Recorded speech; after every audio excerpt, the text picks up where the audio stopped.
I think now we can start. Other people will be joining us. Maybe when we started, maybe they are having difficulties. They will be joining us while studying. Do you hear me? Yes, I can. Yeah, okay. Good afternoon, everyone. My name is Sylvie Dusengmana, as you all know me, and I am the founder of EmpowerHer Estate Rwanda. And I would like to warmly welcome everyone here who joining us in today's webinar on PropTech innovative solutions in the real estate and built environment. We as EHER, we are honored to have you joining us from different parts of the world to this important conversation on the future of real estate, technology, and innovation. At EHER, our mission is to empower women and youth in the real estate and built environment by promoting innovation, leadership, and knowledge sharing. Today's discussion reflects that mission, and as we explore how technology is shaping or is transforming real estate construction through data, artificial intelligence, digital tools, and youth-driven innovations. In Rwanda, as everyone can see, real estate is rapidly evolving, and all over the world, PropTech is becoming a major driver of smarter cities, efficient project management, transparent property markets, and also sustainable urban development. So as young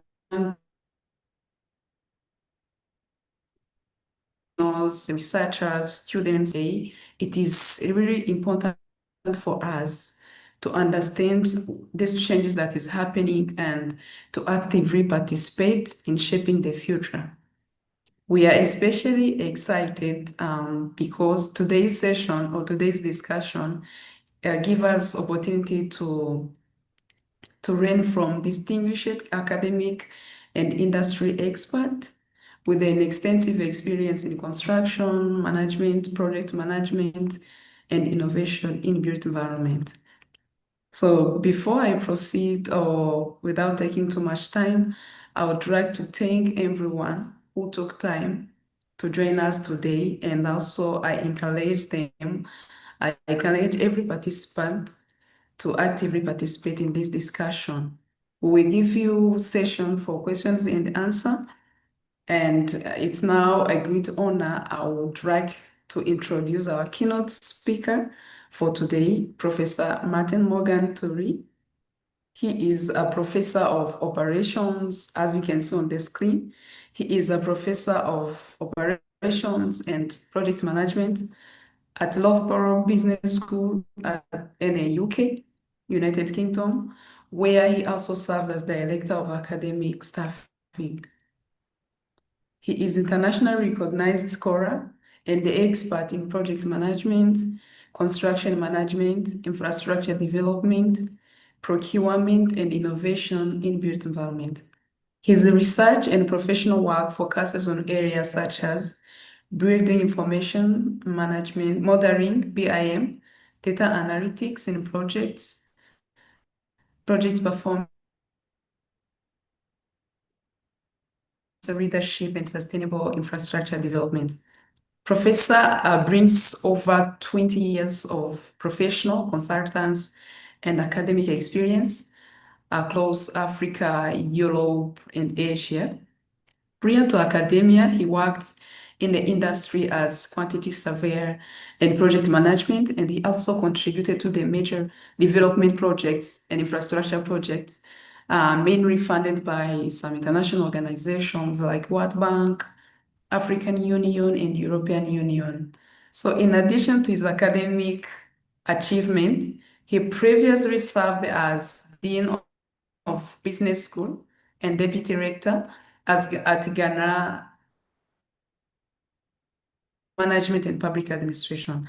So his expertise and global perspective make him exceptionally well positioned to guide today's conversation on PropTech and innovative solutions in the real estate and built environment.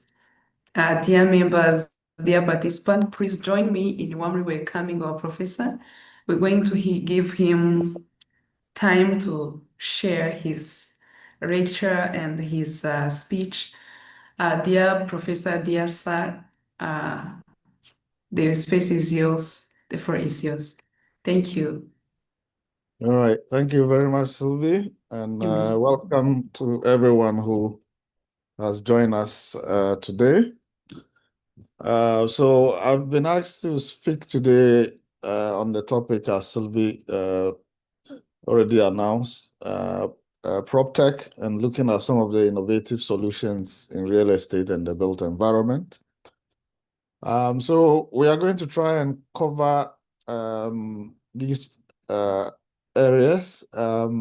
Obviously, we are not going to just be talking about buildings or property.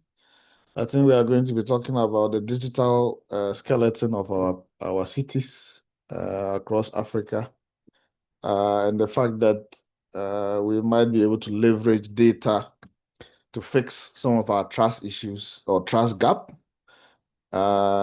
Also deploy AI to try and build some integrity, and also, more importantly, also focus on how the youth of Africa, who are the ones holding the hammer to build the future of Africa.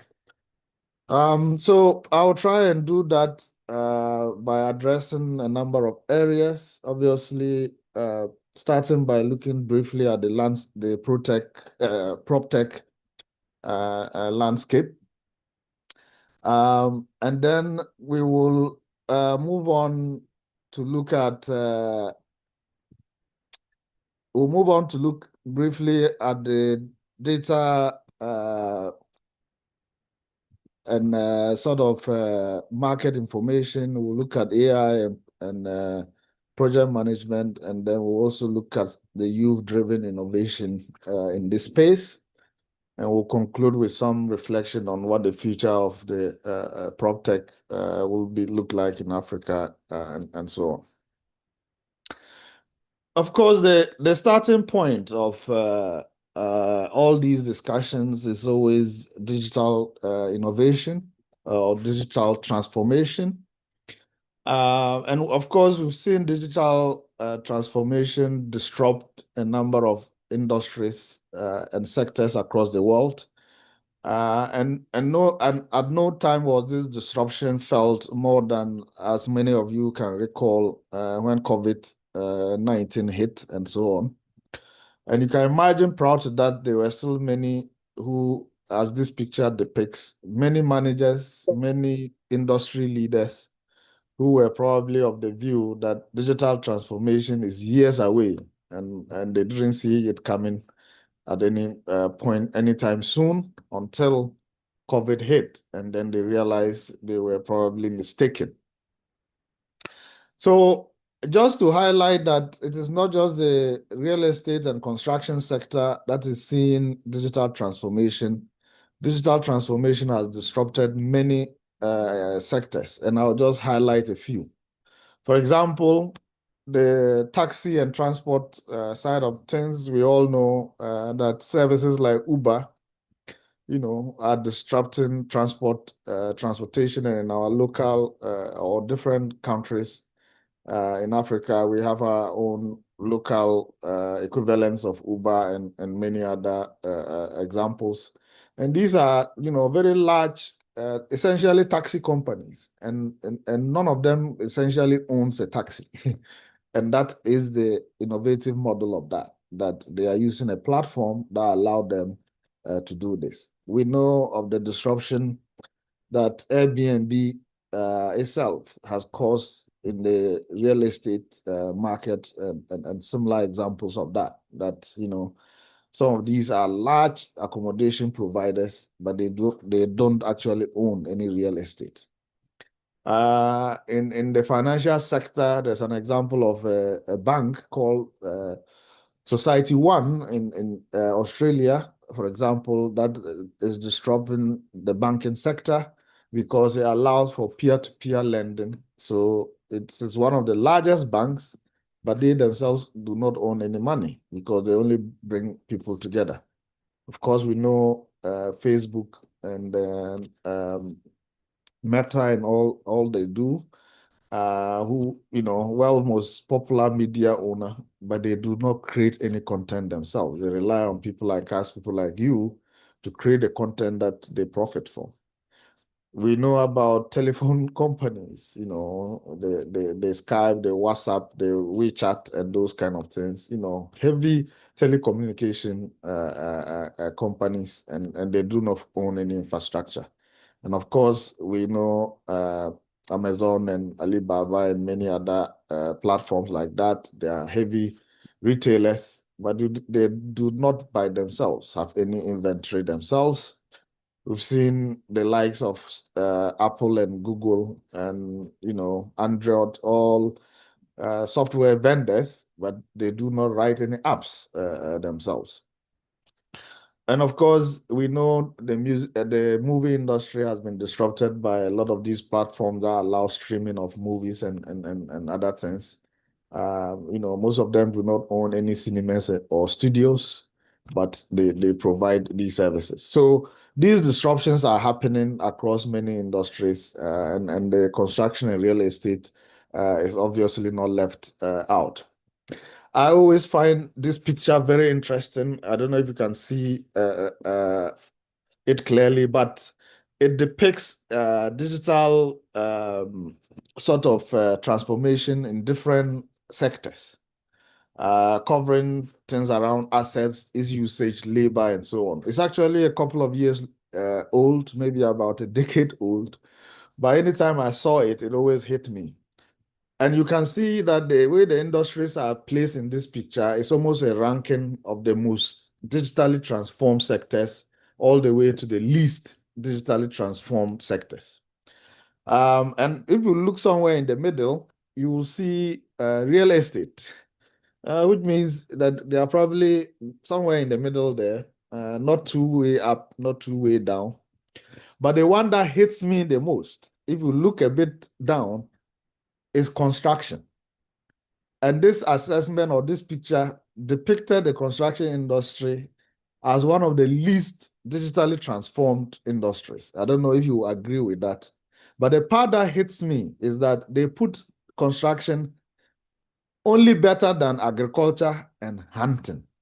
And that always hits me, anytime I see this picture, that construction is considered so least digitally transformed that it is only probably better than agriculture and hunting.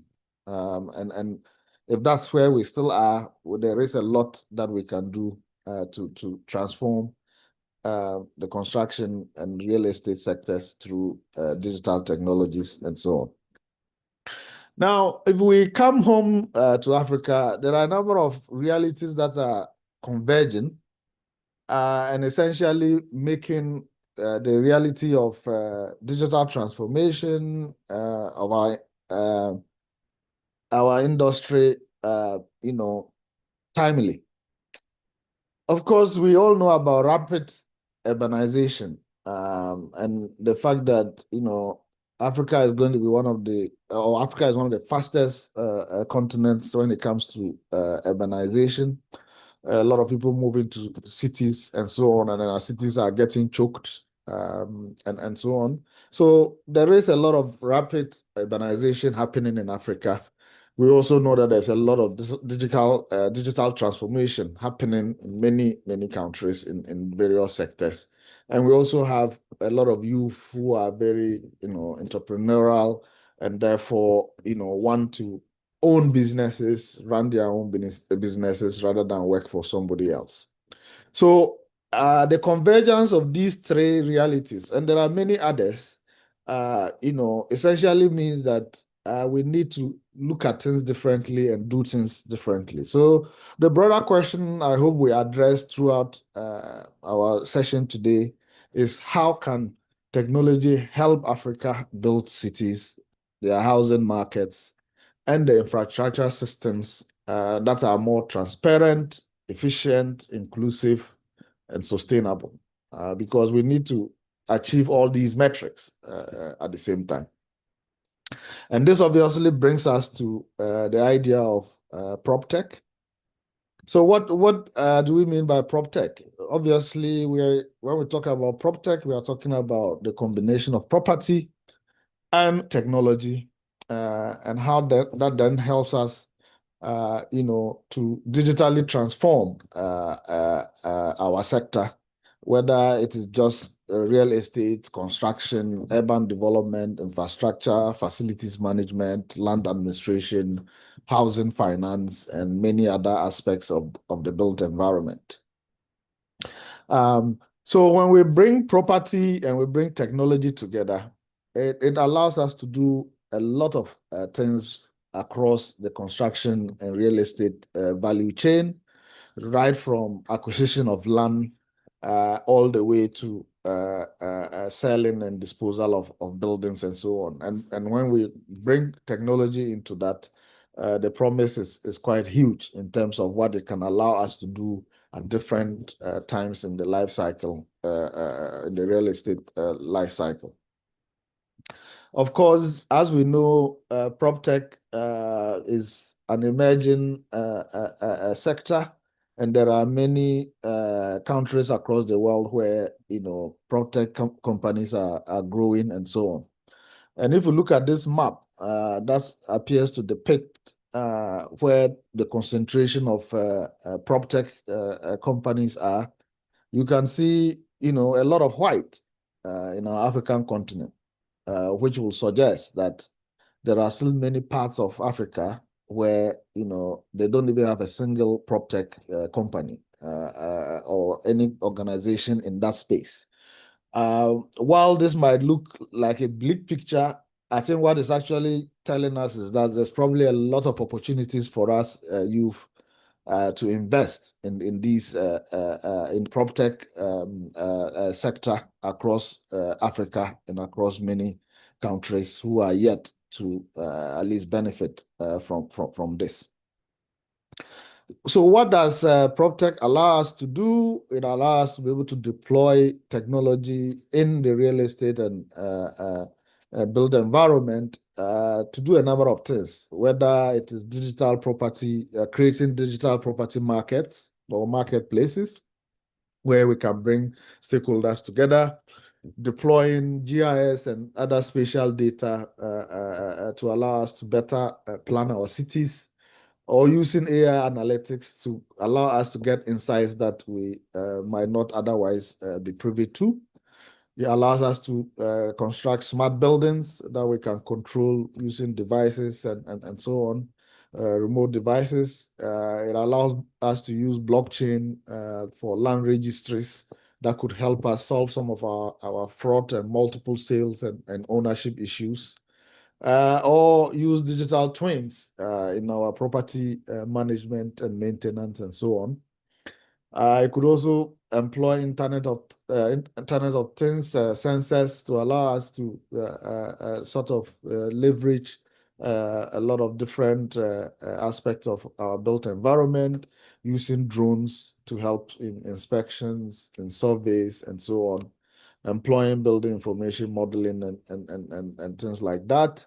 It could also allow us to deploy some mobile platforms and in managing property, provide a virtual and augmented reality that could, for example, allow people wanting to rent properties to be able to do virtual tours of these properties rather than physically traveling to properties and so on. And these could also, provide opportunities for us to deploy tenant portals for property owners and property users and so on.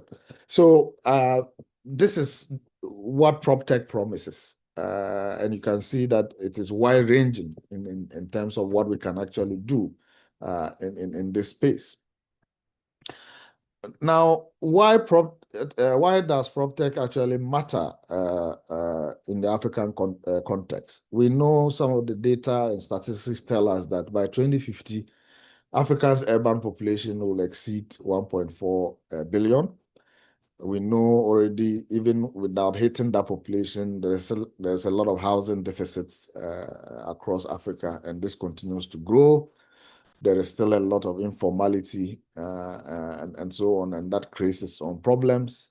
And we know that there's a lot of property fraud and poor data in the sector.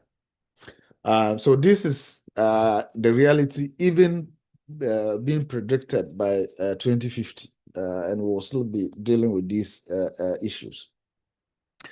So housing demand continues to grow, and there is therefore need for transparent land and property systems. We need digital tools to improve access to the market information we have and the insights we can drive from there, and to also support financial inclusion and affordable housing and so on. And more importantly, to help create jobs, because if we are going to be trying to solve these problems, it will definitely give us the opportunity to create jobs, to create new companies, and so on and so on. So what all this means for Africa and for PropTech then is that from an African context, PropTech then becomes a number of things. First, it becomes a transparency tool to allow us to better see many insights, many information, a lot more data about real estate and construction. It's a governance tool because we can employ it to deal with some of our land registration issues, property ownership, and investment issues. It becomes a development tool because if we can deploy AI, we can deploy digital tools to help us design our cities better, then we can make our cities much more sustainable, and we can perhaps also help make them more affordable. And of course, it's also an innovation tool because where we have problems and we have AI and other digital tools, we can innovate in solving those problems and issues like that. We know that the PropTech ecosystems is growing, and therefore there are a lot of opportunities that are emerging for us. So naturally, one of the things that we'll see is accelerators or startup accelerators to support people who want to invest in these kind of sectors. Digital land systems, as we said, which can help us, deal with multiple sales, multiple ownership issues, and so on. Smart cities and the initiatives like that to help us design and build better cities. Real estate marketplaces that allow various stakeholders to converge to sell and buy and so on. And AI-driven analytics that can help us then draw insights from some of that data we keep or we collect from time to time, and therefore also allow for this to be an investment opportunity for many of us. So there are a lot of growth areas in this sector that we can leverage on and building and on that. So I'll now go on for us to look a little bit deeper into those three sectors briefly. So the first is the data market and information and how we can leverage that.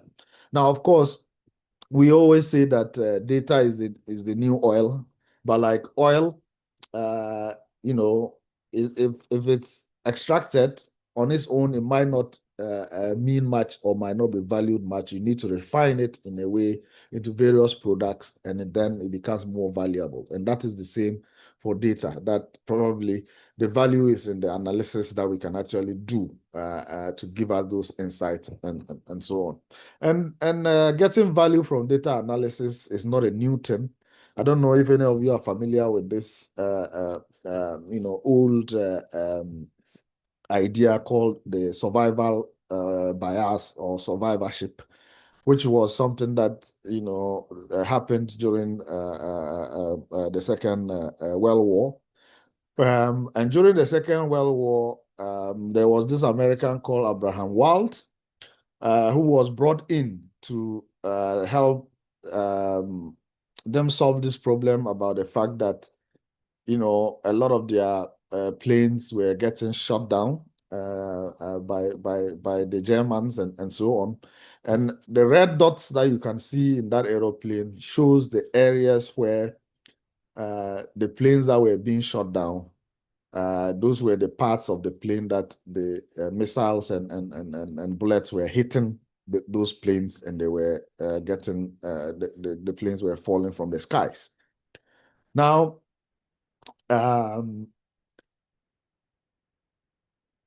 what they initially wanted to do was to reinforce all those areas where the bullet holes were happening. And these were the planes that actually returned to the base. And when they returned to the base, those red dots you see are the red dots where bullet had hit those planes, but those planes still managed to return to the base. So they initially wanted to reinforce the plane around the areas where the bullet had hit. And Abraham Wald said to them that they should actually be reinforcing the areas where the bullets have not hit. And that was the conclusion from his analysis. And of course, that was counterintuitive. And everyone will say, why will they be reinforcing the areas of the planes that have returned where no bullets have hit those areas? And his conclusion from his analysis, which was an insight that no one really got, was that if a plane returns safely back and has been hit by bullets at those red dots, then it means that actually hitting the plane at those red dots will not cause the plane to essentially fall from the skies. But they should rather reinforce the places where there are no bullet holes. Because what this means is that if it is hit by a bullet on those areas where it's not showing, that's when the plane will actually get damaged and so on. And this was seen as counterintuitive by his colleagues, but that was the value of the analysis that helped save many more planes after this one. Now, we know that lack of data or our lack of analysis of data is resulting in a lot of trust issues. And without reliable property data, investors become hesitant, fraud increases, and our markets become a bit opaque, and therefore housing becomes less affordable as all these trust issues result in more costs. And we know that in many of our African cities, there are issues around multiple ownership claims when it comes to property, when it comes to land, when it comes to construction issues, and so on. There are a lot of informal transactions, and there is no transparency. Land registration and records are fragmented, and so on. And these are all issues that can be solved through more data, more analysis, and more insights into the data. And we see examples of companies or individuals who are beginning to move into this space and try and help us solve these problems. And an example of this is a company in Ghana called Mekasa, which means my house, sort of. And they are in this space of data and market information in the real estate context, employing digital property and information, providing a platform for buying and renting, and a search platform for people who are seeking to buy or rent houses. It is mobile enabled. That helps you to discover various properties, and it therefore gives market visibility for both those who want to buy and those who want to sell property and so on. Why is this, or why does this matter? Because this helps deal with the things that we've just highlighted as issues, whether it's improving transparency, reducing such issues, expanding digital access. You don't now need to essentially go out there to find houses or to buy or rent. You can sit in the comfort of your home and be able to do that in Ghana. And this helps build confidence in the transactions because you have a reliable and trustworthy platform that enables this to happen. So the key lesson from the Mikasa experience is that digital platforms reduce information asymmetry in the real estate market and allow buyers and sellers more reliable information so that they can better engage in the real estate market. There's another example called the Kuro Africa, which also deals in real estate intelligence and analytics. They provide real estate dashboard, due diligence, they do feasibility studies, they provide market intelligence, and they also do some form of data validation and so on. And the beauty of Kuro is that it aggregates and validates data from various sources. And that is one of the sort of advantages of digital transformation, because it allows us to be able to leverage by collecting data and validating it across many sources so that we can actually have confidence in the data because it's been verified from various sources. Why this matters is that Africa does not only need more data, we also need reliable data, we need verified data, and we need actionable data. And this is where a lot of opportunities lie for us to improve reliability of data, verification of data, and how we can provide data that is actually actionable and so on. We also know from a data and market information perspective that we can do a lot of inroads in digital land registration. This can allow us to leverage some of the technologies such as blockchain registries, GSI mapping, drone surveying, and digital cadastral systems, and so on. And this has the potential to help reduce fraud, ensure that transactions are faster, improve transparency, even improve taxation, because in many African countries, a lot of local governments and even central government are not able to collect property taxes because they don't have the information about ownership, about when these properties were even built and so on. And there are examples of across Africa where data and market information is already being used from a land registration administration perspective, from Kenya to Nigeria and South Africa, where they are deploying some of this and so on. And you probably know of your own example in Rwanda about the Kubaka. I think there are a couple of people with some noise in the background. Are they able to mute? It's a bit distracting. All right. You know about your own Kubaka that essentially is being deployed in building permit management. So, for example, in many African countries, including my own country, Ghana, you will go walk around and be seeing these kind of signs on buildings: stop work and produce your permit. Because the land or the building permit process is so laborious, it's so convoluted that a lot of people will even finish building their houses before they are able to get permits. And as a result, you have the assemblies or the local authorities going around putting these kinds of signs on buildings that are being constructed without a permit. And we know that by deploying a system like Kubaka in Rwanda is allowed for transparency, is allowed people to receive building permits much quicker, in some example within 23 days. And previously, this was not something that was achievable because landowners had to rely on fixers who are now essentially removed from the system, and therefore allows this kind of system to be more efficient and so on. We know that if we deploy data properly, it can support smart cities to help these cities manage transport, utilities, environment, housing, and other infrastructure. In your own context in Rwanda, we've seen the digital governance ambition creating a strong foundation for things like smart cities and so on.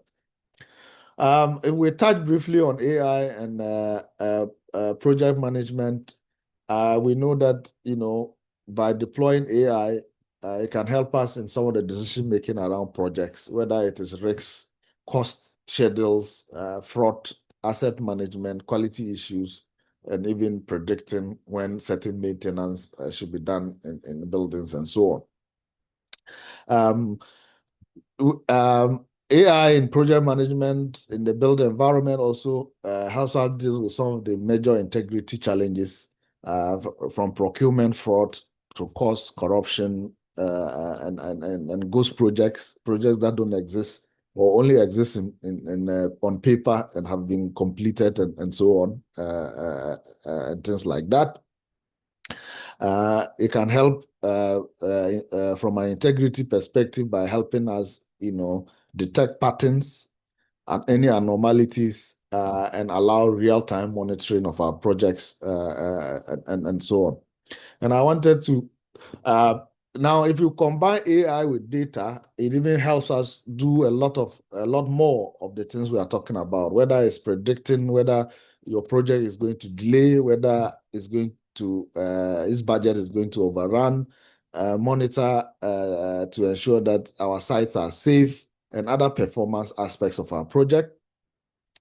We can deploy AI and data analytics to enable us reduce or predict the consumption of energy in our buildings and find ways to reduce this or optimize our facility management and so on. I don't know if you hear the sound, and maybe someone can confirm for me if you hear the sound. I'll play a very short video just about how AI and data are combined in projects. Did you hear about the massive infrastructure project? Are you hearing that sound from the video? Yes, you can hear it. All right, Yes. okay. Let me go back then and then play it. Did you hear about the massive infrastructure project that was delivered on time and on budget? No, neither did anyone else, because it hardly ever happens.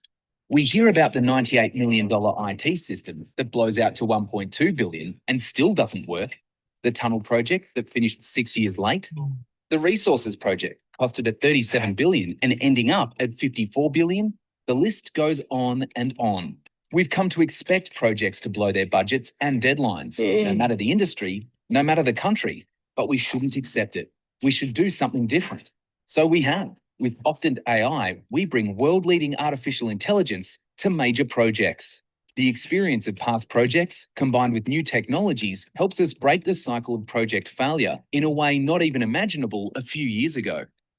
Big data and machine learning is driving a fundamental change to the way we manage projects. We can now dynamically predict critical factors and find better ways to avoid problems and manage issues. With AI, we can overcome human limitations, mitigate the effects of random events, and manage complex problems with complex solution-finding algorithms. Octant AI is a genuinely new way to manage projects at a fraction of the current costs. It delivers insights earlier, faster, and more accurately in a way impossible to achieve except through AI. So project managers, owners, deliverers, and financiers can make the right decisions at the right time. Our technology has been built by project experts for project experts to make us better at big. Data-driven project management. It's your new reality and it's available today. Octant AI, powered by Endeavour Program.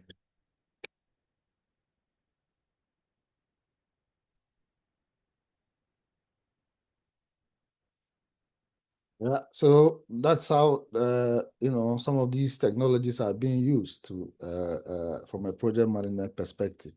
Of course, we have another case of the estate intel in Nigeria.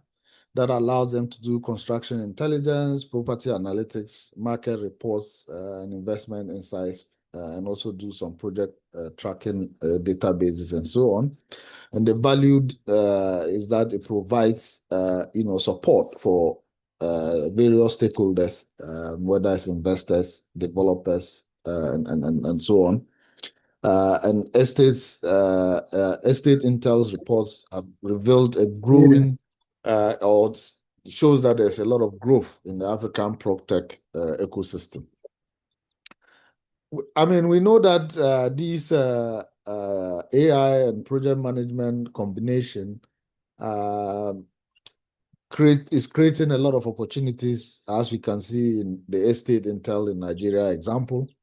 But what it can also help us do in Africa is that it can help us leapfrog legacy systems.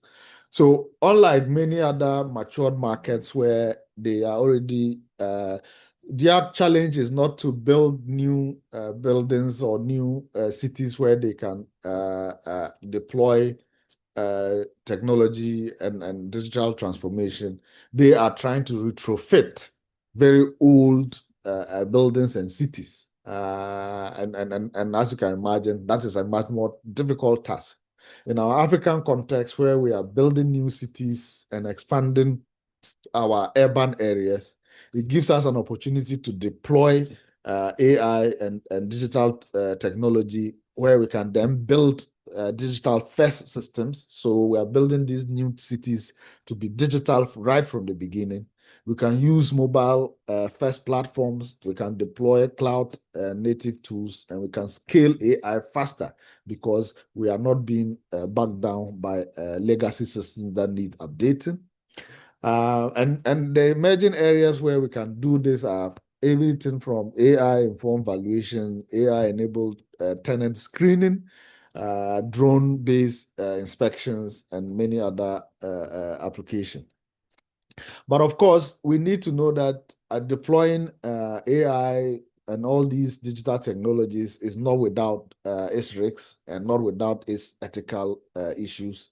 And we need to try and deal with that as we move into these spaces. Some of the key concerns are obviously any algorithm or algorithmic biases, which means that these AI tools normally need to be trained by feeding these AI tools certain data. And that's one of the issues that we already have complaints with some of these AI tools being developed in the world, that they are being trained from a very Western perspective. And sometimes when you try to deploy them within an African context, it becomes problematic. We need to also make sure we are not doing the same thing, training our AI models with African examples where they might not also be usable in other parts of the world and so on. There are issues around data privacy issues that a lot of us are still not very concerned or are not, paying more attention there. We've seen a number of stories over the last couple of weeks about some American companies trying to get into health sector and some African countries withdrawing because they had concerns about the data privacy issues and so on. Cybersecurity, digital exclusion, surveillance risk, and weak regulation, that our regulatory system are not up to date and therefore could leave a loophole for people to be exploited in the name of technology and digital transformation and so on. So we must ensure that we build good governance, good ethical leadership, and sort of human-centered innovation into these things. We need to remember that human skills still matter, even in this digital and AI-informed age, and that we still need some technical literacy. We need to be able to have business understanding, because what we are essentially talking about here are building businesses using digital technology, AI, and so on. And we need to understand the market that we are deploying these technologies and these platforms, we need to be able to still have some ethical reasoning. We need our communication skills, and we still need problem solving, because AI can do a lot of things faster, but AI is not going to replace a number of things such as trust, leadership, creativity, the human judgment, and community understanding. These are things that AI will still not be able to do, and the human input will still be required. Let me now shift a little bit to what this means for youth-driven innovation. We know that Africa has the greatest, Africa's greatest advantage is its youth, and it's always very exciting for me when I talk about these things or discuss with youth as to what this means.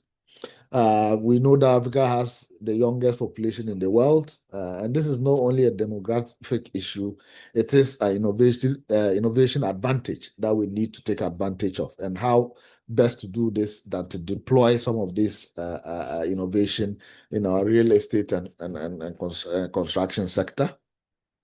Our young Africans are already digital natives because they're growing up, already immersed in the digital world. They are mobile first users, they are entrepreneurial, they are adaptive, and they are creative. So why does the youth matter from a PropTech perspective? Our young people, are going to understand some of the emerging problems far better than older populations across Africa, because they are already experiencing some of these emerging problems, whether it's housing, it's urban mobility, or the gig economy. So our young innovators are often best positioned to be the ones to design the solutions that are relevant to dealing with these problems. So, and the opportunities and areas where youth innovators can emerge or enter are countless. And luckily, most of these ones have very low barrier to entry. These include property listing platforms, GIS mapping, AI analytics, drone services, smart facilities management, digital marketing, property fintech, construction technology, sustainability, and so on. And most of these don't need the youth to start with massive capital. Most of this require them to rely on their skills, on their networks, on their creativity, and their persistence. And by deploying these, there are opportunities to enter the real estate and built environment market through some of the opportunities I've listed. We already know Rwanda as an innovative platform offers or is well positioned for some of these things, either through digital governance, innovation-friendly policies in your country, growing tech ecosystems, and very strong female entrepreneurship agenda, and expanding the sort of startup culture. This obviously will set up Rwanda, to become a huge PropTech innovation hub in Africa. The question then always is, how can young people take advantage of these emerging areas that we are talking about? It means that they need to start building some of their technical skills, either around data analytics. And luckily, these days, there are a lot of ways in which you can learn these skills without having to pay a dime. All you need is having access to the internet and having access to an internet-supported device, and you can learn these skills online from various platforms that offer these learning opportunities for free. You could also learn some of the strategic skills, because if you say you are going to use your skills to build businesses, you need some understanding of some of these strategic skills, from entrepreneurship to critical thinking to property, project management, communication, and leadership. And you also need some of your human skills to support that. Everything from integrity to collaboration and being adaptable and so on are all areas that can rely on.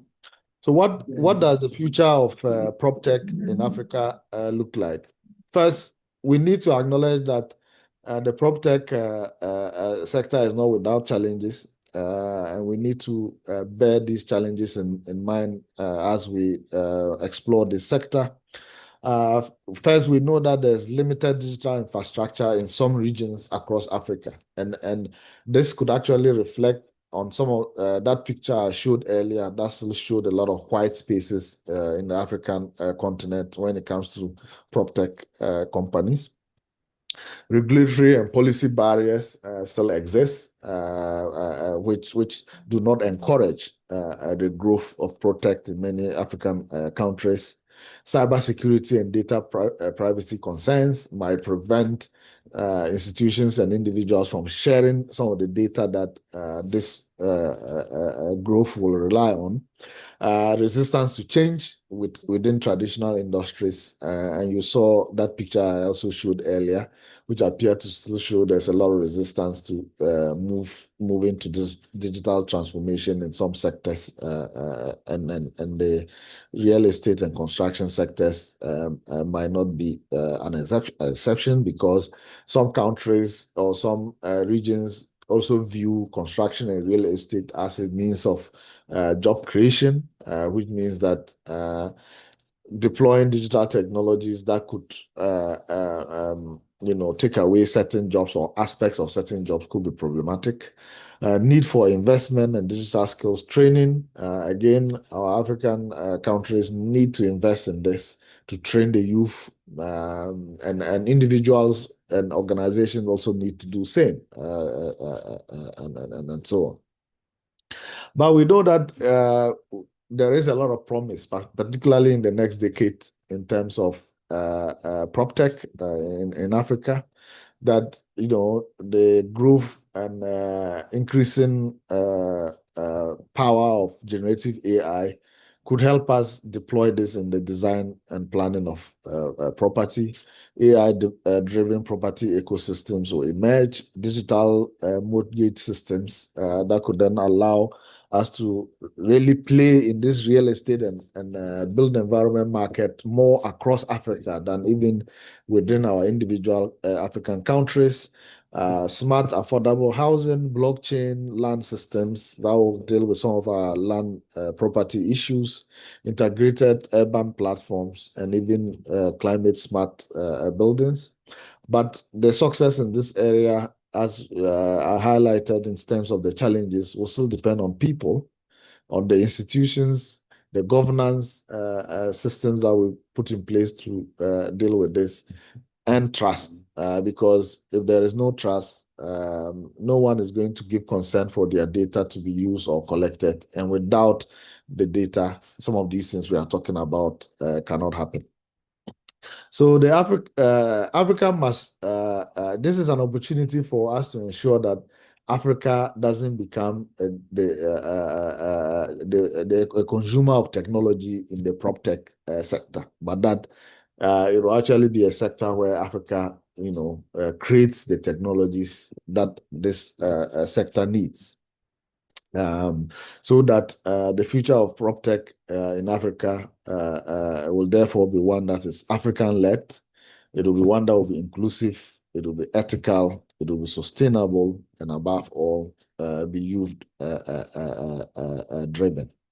I wanted to end by highlighting that obviously this is a growing area that requires a lot of skill, some skill development, some of which we can access for free on the internet. But I also wanted to take this opportunity to draw your attention to the fact that the university where I work, Loughborough University, actually have created a new center, maybe more focused on research. So they are more interested in people who want to do research at the PhD level in artificial intelligence for the built environment. So we have Artificial Intelligence for the Built Environment Center for Doctoral Training.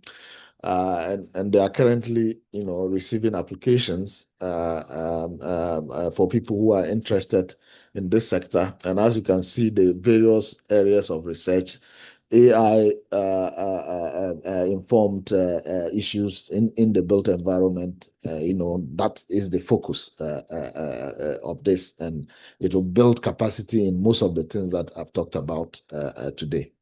For those of you who want further information and reading, I came across this book, which I found very useful.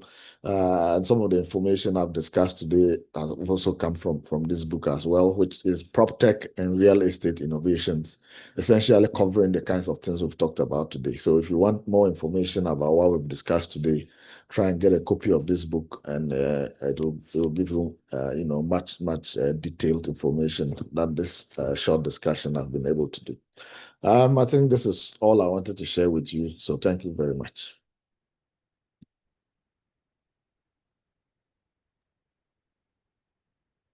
Thank you so much, sir. Thank you very much. And I would like to request the participant, if anyone has question, you can ask your question or you can drop it in a comment any way you want. Thank you, Professor.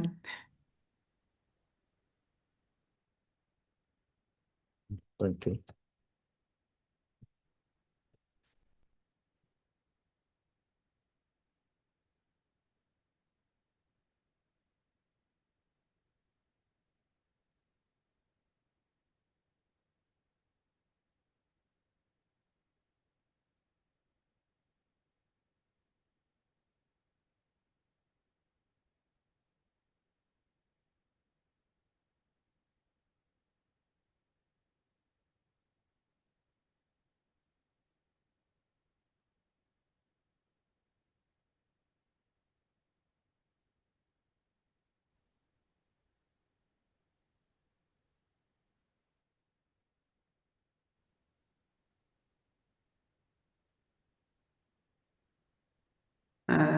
No one has question?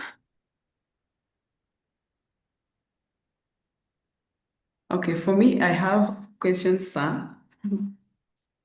Yeah, please go ahead. Yeah, based on your experience, what do you see as the most important role of PropTech in shaping the future of real estate, especially in developing countries? Because sometimes in developing countries, as you presented, we still have challenges, and sometimes to bring those kind of initiatives is very hard. You've seen technology-based Kubaka in Rwanda is government-based. So I wanted to ask on behalf of those people who are attending, most of them are students, other are young professionals in real estate. So I want to know from your experience, based on your experience, what should be the most role of shaping future of real estate in these countries where some people think that AI is coming to replace people. Thank you. Well, I mean, as I have said, there is still a lot that AI cannot do. And I think that whole idea of AI replacing professionals is still way off. And there are many areas where this is not going to be possible. So, for example, it's interesting that was it this week or last week? Um, it was out there in the news that a country like, is it Sweden, that had decided, even from basic education, that the students should be using digital tools and digital books and so on, were returning to using physical books because they sort of have realized that digital books and so on are making the kids not to even develop proper reading skills and so on. So that's an extreme an example of something happening. I think that we have certain challenges from even basic infrastructure and access to internet and access to the data or the data in a structured way that will allow us to get the kind of insights that we will need. But as I've seen, as you've seen, and I've given some examples, there are already companies in various African countries, from Ghana to Nigeria to Kenya to South Africa, that have seen the potential of combining some of these technologies in the real estate and built environment sector to cover a particular need. So, for example, as I've mentioned several times in this presentation, we still have serious issues with land ownership issues, multiple property ownership issues, and so on. And I have a personal experience when I was still a young person in Ghana trying to rent a house and ended up, in addition to more than 20 other people, paying monies to somebody we thought was the owner of the house we wanted to rent. And it turned out that they were not the owner of the house, and we had paid money to somebody who is not the owner of the house that we were renting. And I was myself a victim of this. And that's just a small example of these things happening across Africa. So there are real challenges in the real estate and construction sector in Africa. And these solutions lie in our ability to deploy technology to try and solve these problems. And if, as we've seen in the examples of Mikasa in Ghana, where it is a platform that brings together sellers and buyers, they have a process where they verify some of this information, so that as a buyer or as a renter, I go into this platform and I can look at this data and have some confidence that the information I'm seeing there is reliable and can enable me solve my problem of, for example, trying to rent a house or buy a house and so on. And as I said, luckily, the barriers to entry are not that big in many of these. And the skill sets we need, we can easily acquire them, because there are various ways in which we can learn these skills free of charge and so on. So I think that there are opportunities for the youth to try and create businesses or platforms or apps or whatever that can solve the day-to-day problems that we are facing in the real estate and the construction sector in Africa. And the opportunities are endless. Thank you so much. Thank you very much, sir. Anyone who has a question? Yeah, I've dropped my LinkedIn connection there. You can connect if you have questions later. I'm happy to get in touch. Yeah. Yeah, thank you so much, sir, for insightful presentation. I really liked you showed us that we as youth, we are innovators, we are change makers, and we don't need a huge capital, like financial capital. We just need skills. And you showed us where to find the skills that we needed. So when I was thinking about this topic, and I came to find that most of companies, most of real estate and construction companies in Rwanda, they are still working in analog. There is no digital transformation. So I was thinking, like, Rwandan youth need to learn more about PropTech, so they can bring innovative solutions. They can bring innovative ideas after this educational insight. And I'm very sure that, and I hope that everyone who joined us today, they had corrected their own information from what you presented. And I'm glad that we made it, and I'm glad that you accepted my invitation. And I'm very happy. We have learned how real estate and construction are being digitally transformed worldwide in Africa and other countries, Ghana and Nigeria, and how we as youth, Rwandan youth, can seize all those opportunities just to contribute to sustainability, efficiency, transparency, and the improvement of our sector. So on behalf of EmpowerHer Estate Rwanda, I would like to sincerely thank you, sir, and thank all participants who joined us. I extend my heartfelt appreciation to you. Thank you so much for accepting my invitation, and thank you for taking your time to share valuable knowledge and global perspective with us. We hope, and I hope that today's session has inspired most of those people who attended, and they are going with something, and maybe they are going to try to create some ideas, create some innovative solutions to the challenges that we found that we still have. So I want everyone to stay connected with EHER and also connect with a professor, with a speaker on LinkedIn.